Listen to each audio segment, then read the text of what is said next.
Okay, part 4. So he had asked at some point, right? He had asked if he could go to the restroom. And I said, yeah. I was like, yeah, go ahead. By this point, I did have another worker in there with me, but we were already locked in. We were on the same headspace. And when he went to the bathroom, he came out. My other coworker was doing her thing, talking to him, just interacting with him. At that point, the only time I could move was when he went to the bathroom. That's how heavy I felt.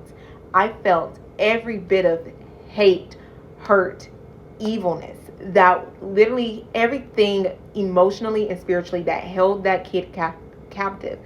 I felt it inside of me, and it felt like it was weighing me down. And I genuinely, like, when I tell y'all, I get migraines all the time. My family can tell you, Justice will get a migraine real quick, but I always get it's very specific migraine. I always get it behind my eye, right here, and I'll get nauseous a little bit, and sometimes, but I would never like actually, puke or whatever. But the immediately when he went to the bathroom, that was the only time that I could stand up enough, and I had asked my coworker if she could hand me some medicine. I took the medicine. Still couldn't. I couldn't move. I couldn't. It was like barely opening my eyes. Everything was so bright.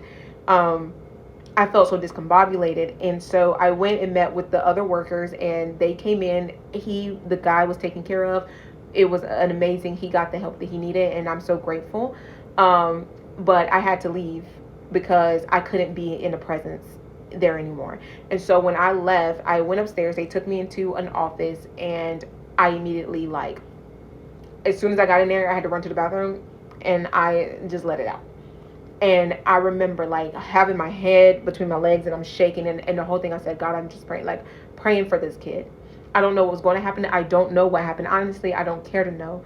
But one thing about it is that people pretty sure laughed at me, like, girl, she's just being over dramatic, because I went home and everything. People are like, she's being over dramatic, but it's not the fact of the physical and just encountering. Is when you encounter somebody's spirit. And it really hurt me. Like, when you're encountering somebody's spirit, that's different. But God put me in his life for a reason, and him in my life for a reason, and it was a learning lesson for both. I just pray that there was a seed planted. You have to, and this is why I'm saying you gotta be careful about who you let in, because sometimes it's just a stranger who's just looking for help. And I pray for him, I pray for his family, and I pray that God truly opened his eyes, if what he did was true or not.